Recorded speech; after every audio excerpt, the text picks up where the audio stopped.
Welcome to today's topic. My name is Enoch Aseto. We are going to discuss about Pascal principle. By the end of the lesson, you should be able to state the principle of transmission of pressure, explain how hydraulic machine operates, and then state the application of hydraulic systems. What is this device and how does it work? We can be able to see some bit of it. So that's a food of thought. Now let us look at a plunger. We have got a plunger. We are demonstrating how pressure transmitted by the hand on the piston is equally distributed in the bottle. So we have holes on the bottle, and with the liquid, as we press, you can see the liquid is oozing out in equal amount in each and every hole. So we can say that pressure inside is transmitted equally from the hand. So you can see that pressure from the hand is equally distributed in a closed container. This observation was made and established by a great scientist and a genius by the name Blaise Pascal. The principle of transmission of pressure, or Pascal principle, states that pressure exerted anywhere in a confined incompressible fluid is transmitted equally in all directions throughout the fluid. We use certain fluid, we say they are suitable to be used in transmission of pressure. Mostly we use oil. We can use water, we can use alcohol, but oil is preferable because it has got higher boiling point and lower freezing point. Oil is also does not corrode the systems.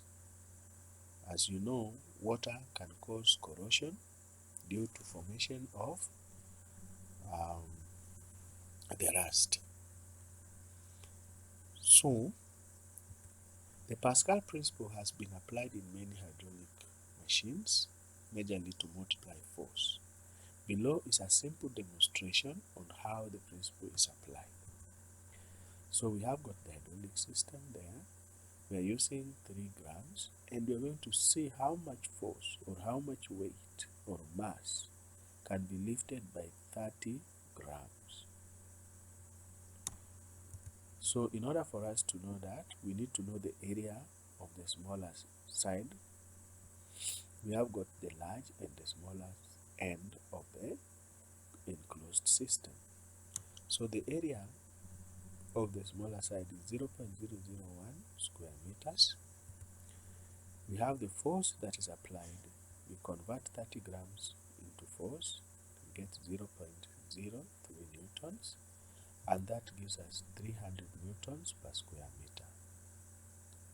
This pressure is transmitted equally on both sides, so that on the area on the left hand side is made larger, 0.02 square meters.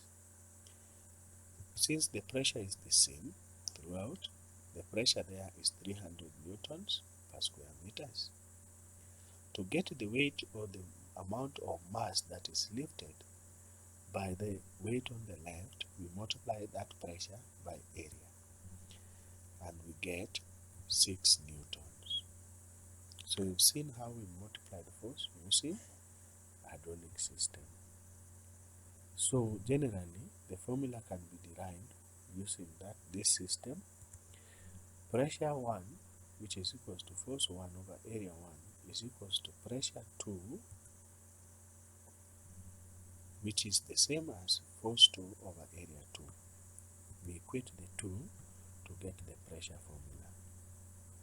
From the above demonstration, pressure is transmitted equally throughout the liquid enclosed in hydraulic system. Force 2 over area 2 is equal to force 1 over area 1. Let us now look at the application of this in a brake system. So here is a brake system, and we can be able to see how it works.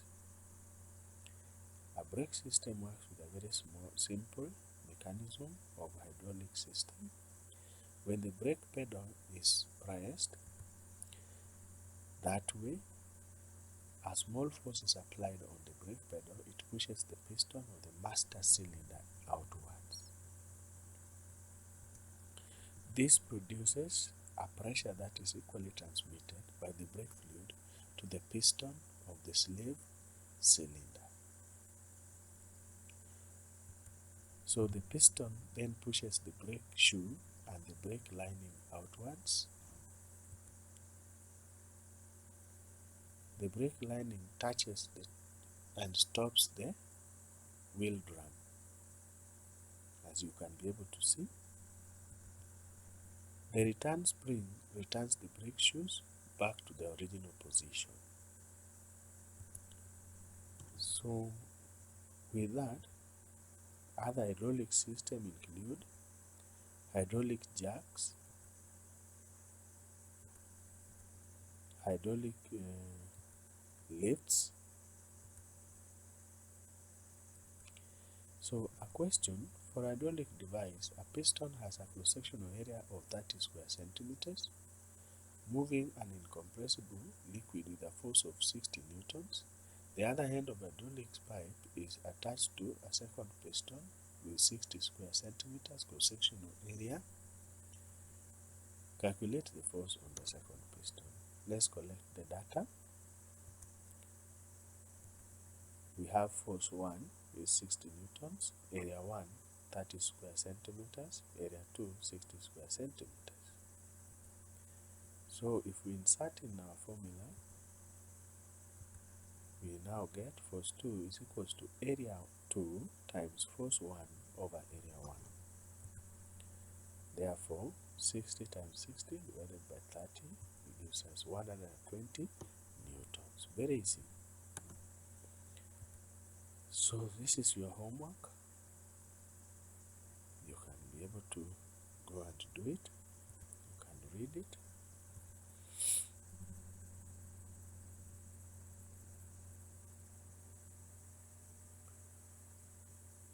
And I want to thank you for listening to me. Subscribe to my channel for more lessons.